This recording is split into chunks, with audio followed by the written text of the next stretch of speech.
Hello and welcome back to All You Need Notes for Edexcel IGCSE History, and this time on Nazi Germany 1933 to 39 as part of the Germany 1918 to 45 topic, and I'll be looking at two effects of all the things on the specification for question B preparation and for question C.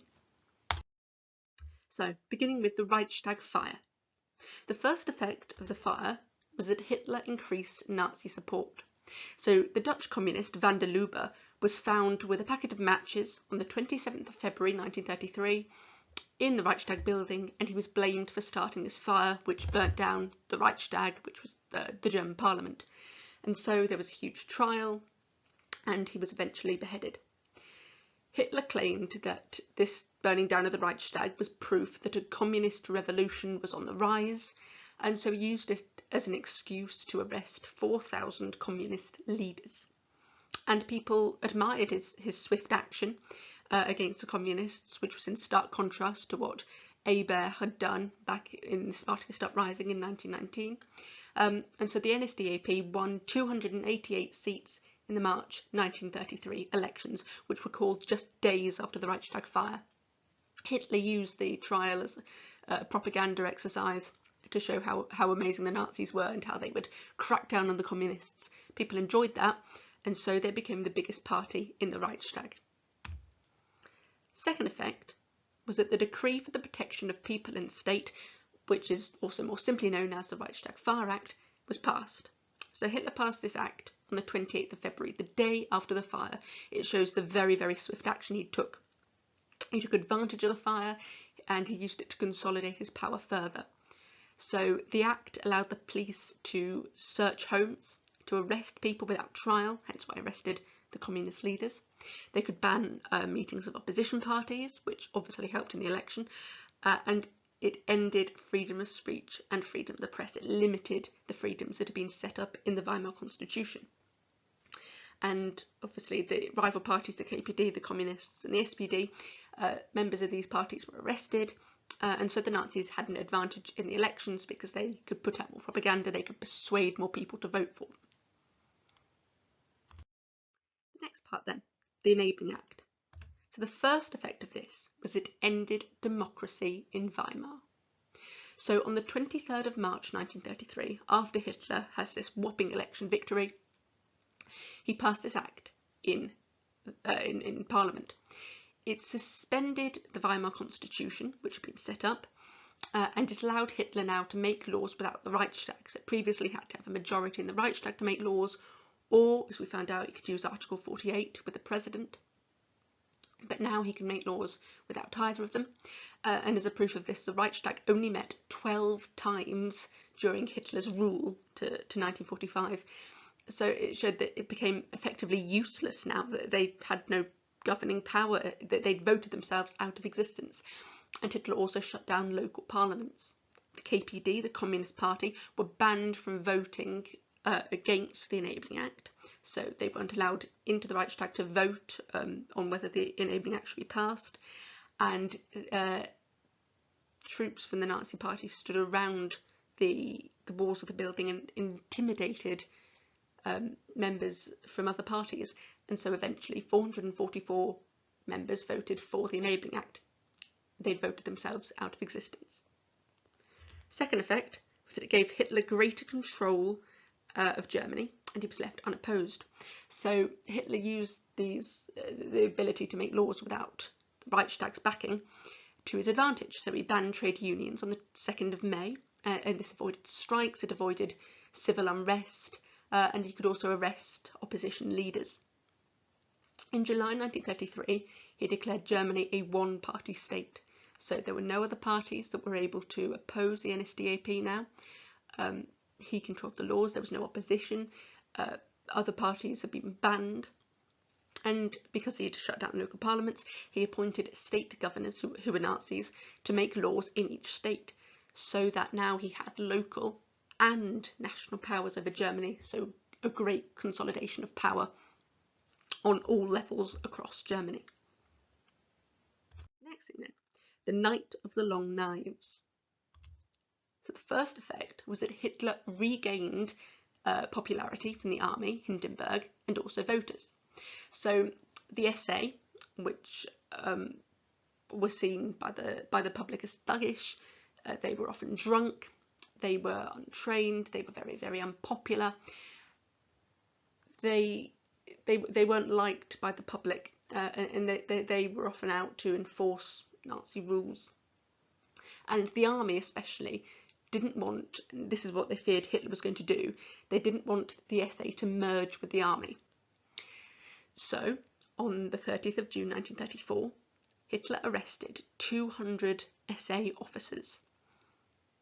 This showed that he could make really, really tough decisions if he needed to, that he could do a crackdown of his own party, and this made him popular with Hindenburg and with the voters. So he could make sure his party were under control, that they weren't being drunk and thuggish anymore.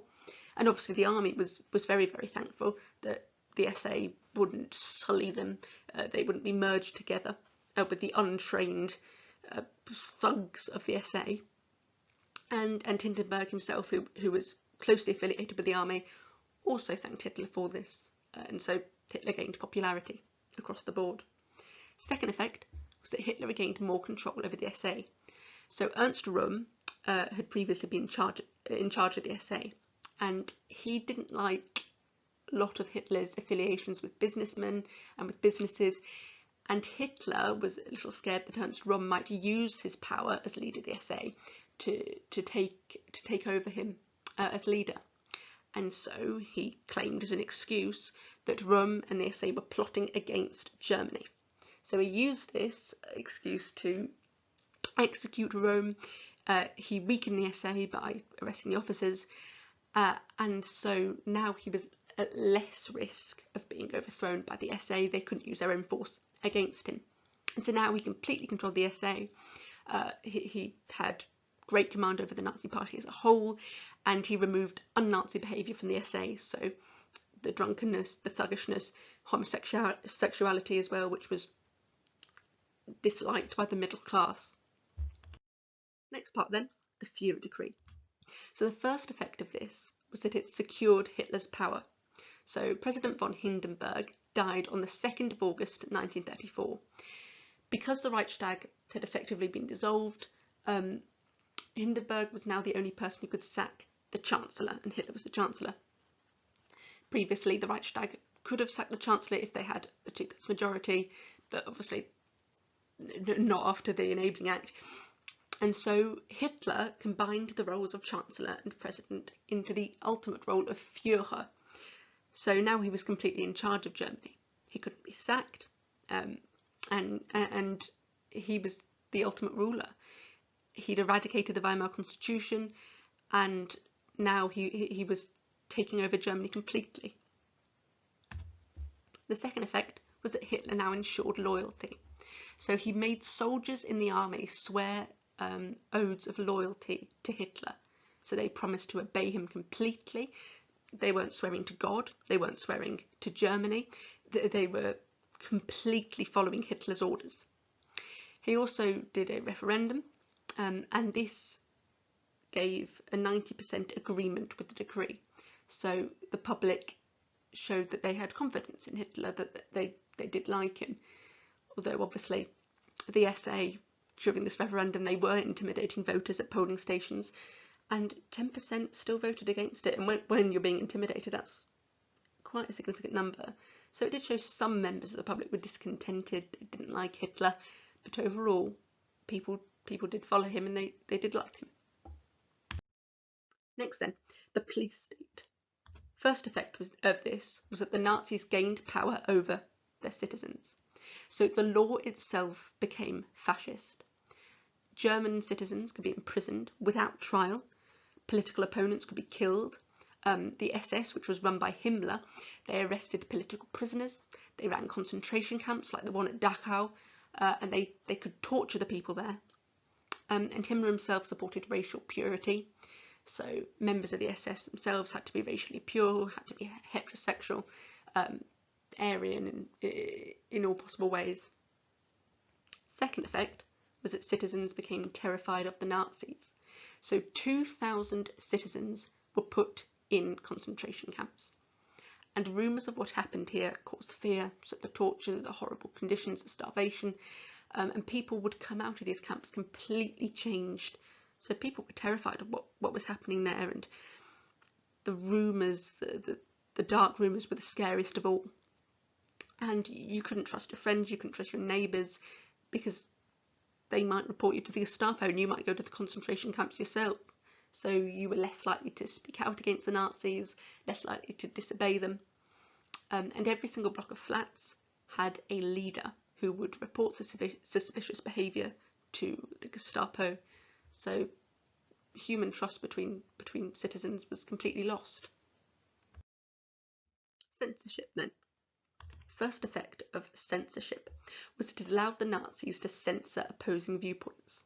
So Goebbels, he led Germany in censorship. So he stopped foreign views reaching Germans. So he stopped foreign news broadcasts being picked up, like BBC News, on German radios, which many people had. Book burnings also happened a lot at universities. Marxist, Jewish books, they were burnt, anything anti-Nazi, and the Gestapo would search bookshops to find any books that went against the Nazis. Newspapers weren't allowed to print anti-Nazi news, and the Nazis controlled, broadly speaking, what people consumed. They influenced what people thought. Second effect of censorship was that citizens were encouraged to follow Aryan ideals. So jazz music, which was seen as too American, too black, this was banned and seen as unsuitable for Aryans to consume. Art that didn't show Nazi ideals was banned. Modern art was often banned. It was seen to weaken Nazism and corrupt the youth. And German athletes themselves were selected in order to show Aryan strength and show that the Aryans were superior. The next one is propaganda. So the first effect of propaganda was that it made citizens think that Hitler was infallible. So the Ministry of Propaganda, they would give out positive stories for the Nazis to newspapers. So they showed Hitler as great, making the right decisions, making Germany better. And Goebbels, who was in charge of Nazi propaganda, he made and distributed lots of posters, which were simple in their slogans. They were effective at portraying Nazi values, showing how amazing Hitler was. And there were loads of Nazi parades and rallies across Germany, for example, those put on by the Hitler Youth, and these stirred up nationalism and loyalty to the regime. Second effect was that citizens were influenced without themselves even knowing it. So 70% of Germans by 1939 had a radio set. They were really, really cheap, so they could buy them easily. And Goebbels commissioned loads and loads of plays to be put on the radio with Nazi values. As we saw on the last slide, they banned foreign radio broadcasts. Any films and all art had to include pro-Nazi messages, even just in the background. So Aryan ideals, for example, on strong families, lots of children, mothers looking after the children. These were included as a sort of backdrop to a film, so that even if that's not what the film was broadly about, you'd be influenced even by watching it to see the strong Aryan ideals in it. There were famous German musics played a lot, like Bach or Beethoven, folk songs as well, and marching music, often accompanied by rallies like the Hitler Youth. These were played to increase nationalism, to increase loyalty to the regime, and to make citizens think that Hitler was great. Now we come on to a section all about policies towards different aspects of German society. So, firstly, policies towards education or the young. They're very, very similar, so I've combined them. The first effect was that children learnt about Hitler and they became fanatics of the Nazi regime. So in school, they studied the Nazis, they studied the history, the rise of Hitler, the history of Germany. They also studied racial superiority in race studies. They learnt about the Jews and how to recognise them, for example. And Hitler Youth, this made children loyal to the regime. So they put on lots of rallies, they educated them a lot, and they made children think that Hitler was great and couldn't possibly be wrong. So they were encouraged to report parents who were disloyal to the regime, who perhaps said anything against Hitler. And by 1939, there were 8 million members of the Hitler Youth. So from a very, very young age, children were indoctrinated on racial purity, on the superiority of the Aryans, and so they grew up as good Nazis.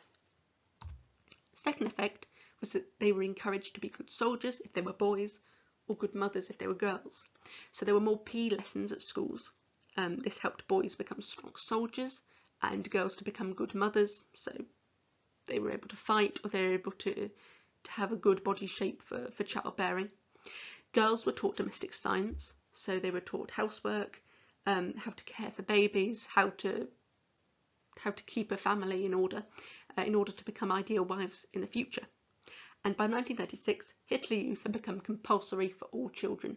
So they performed military drills, which obviously were great for training to be soldiers, and all the marching they did. Next, policies towards women. So the first effect was that women were encouraged to be good mothers and wives. So the law for the encouragement of marriage was given in 1933, and this gave loans to young couples who were about to marry. So as loans, the money in that could be used to buy a house, and obviously if they had a house, they were more likely to have children. The Mother's Cross was given out, so this was an award that was given to women who had had a certain amount of children. So to get the Gold Cross, you had to have over 8 children, which is a lot, and this just encouraged procreation. It encouraged couples to have more children. And as we looked at the last slide, domestic science was done at school. This encouraged girls to be good mothers, to learn about how to care for their husbands, their children, their household. And there were programs like the Lebensborn program. So this got single women to have children with SS men, and the children were then adopted by another family and raised as good Aryans. So this just encouraged the population to grow and women to have more children. Then the ideals for women became more traditional. So in the 1920s, women had many jobs. There was a more liberal attitude. Even 10% of the Reichstag was female. But when the Nazis took over, this began to decline. They encouraged women to give up their jobs and take permanent roles in the household, looking after children.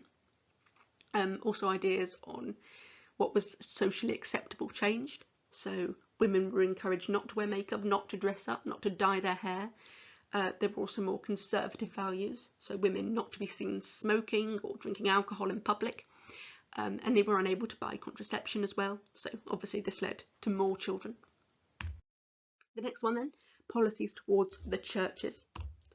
The first effect of this was that because Hitler worked with the churches, they lent legitimacy to his regime. So Hitler and the Pope signed the Concordat in 1933, and this was an agreement between the Nazi regime and the Catholic Church, which allowed Catholics to worship freely and to continue practicing their faith as long as Catholic bishops swore loyalty to the Nazi regime. And so slowly Christian and Nazi values fused, and they shared a lot in common, like good traditional family values. This made it seem like Hitler respected Christian traditions.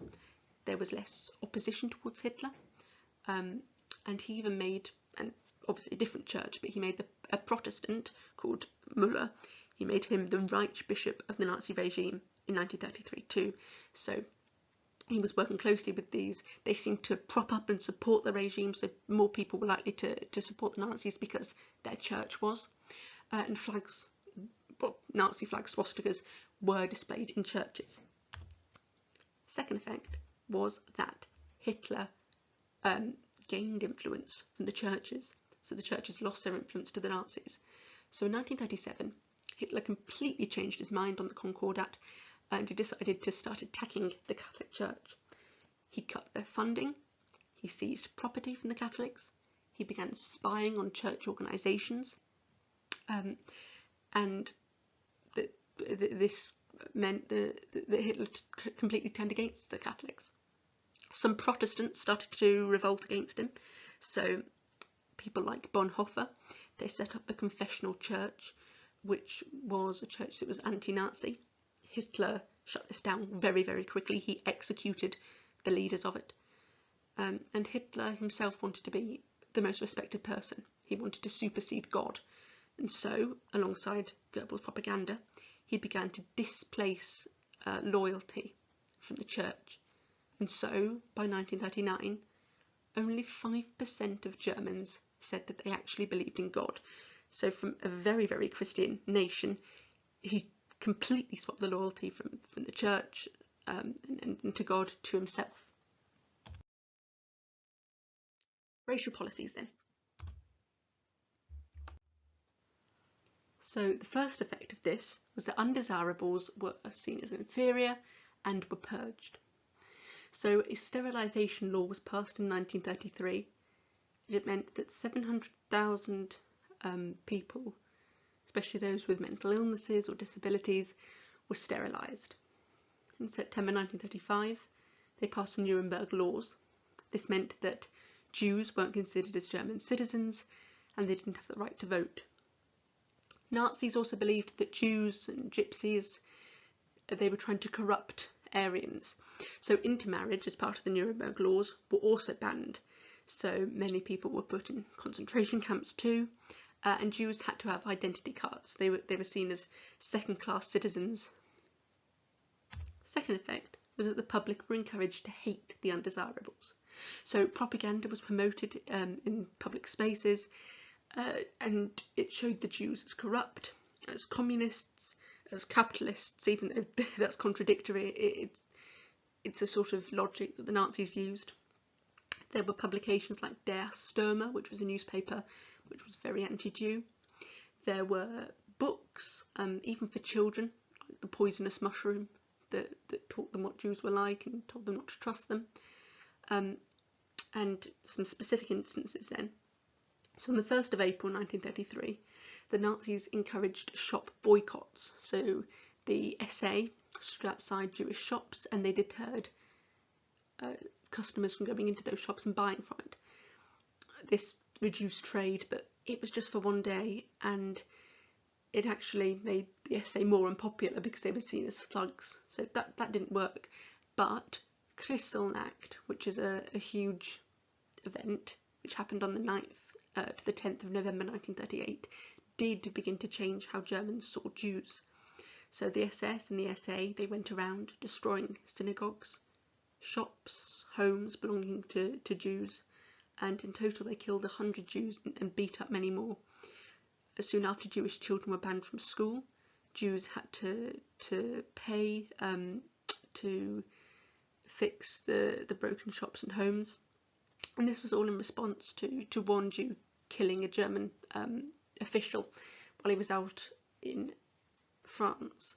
So this completely changed public attitude towards the Jews. They were treated with disrespect, they were spat on, insulted in the street from now on, and they were really seen as horrible people. Now the policies towards unemployment. So firstly, unemployment figures were reduced. So Nazi policies seemed to work on paper. So unemployment fell from 4.8 million in 1933. This is after the Great Depression, of course, so lots and lots of people were unemployed. It fell to 0.5 million in 1938. Broadly speaking, jobs were created by women and Jews leaving work. So Jews forced to leave work, women sort of encouraged to go home. But Nazi propaganda made this seem like a great victory, like all their policies worked, like Hitler was infallible, and all his choices and decisions were correct. The trade unions, which were banned after the Enabling Act was passed, these were replaced by the Labour Front, which we'll find out a bit more about in the next slide. But the Labour Front, this essentially limited strike action that workers could impose, so there was very, very little disruption. And the Labour Front meant that there was no dispute on pay or work conditions. They couldn't strike about them. They set those sort of things as standard across an industry, so people couldn't really complain about their pay anymore. The Labour Service was also set up, and we'll see again a bit more about this in the next slide. This forced the unemployed into doing jobs, especially making public buildings, for example. A second effect was that Germany was gearing up, was getting ready for war. So Hitler really wanted Germany to be self-sufficient and ready to declare war on Europe and regain its place as masters of Europe, which obviously completely defied the Treaty of Versailles. So as an example of this, Versailles limited the army to 100,000 members. Hitler changed this. So in 1933 there were 100,000 members in the army, and he increased this to 900,000 by 1939. Obviously this created 800,000 more jobs, but it also boosted demand for equipment, for weapons, etc. And this led to even more jobs in other industries.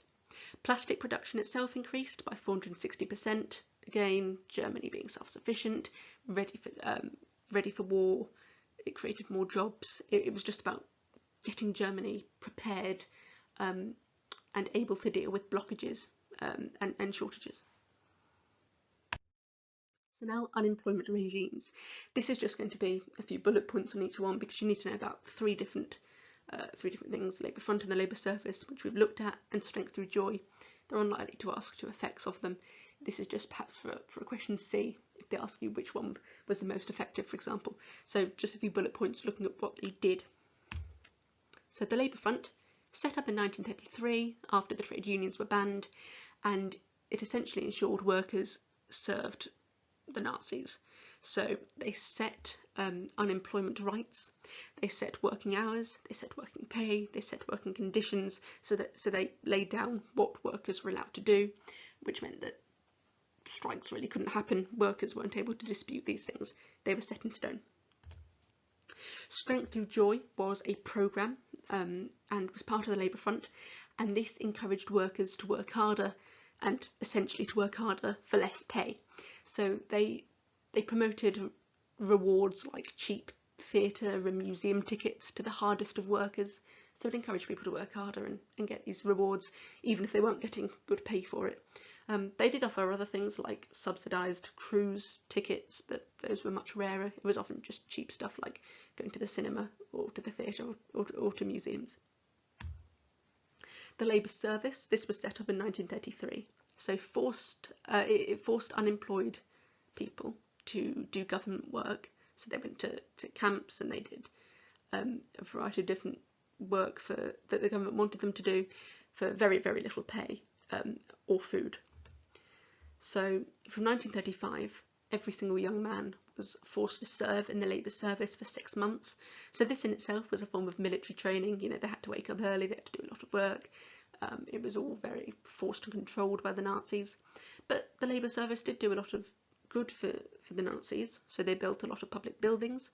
They built motorways. So by 1939, there were 7,000 miles of motorway in Germany. This just allowed for better transport across the country, which was all part of this gearing up to war business.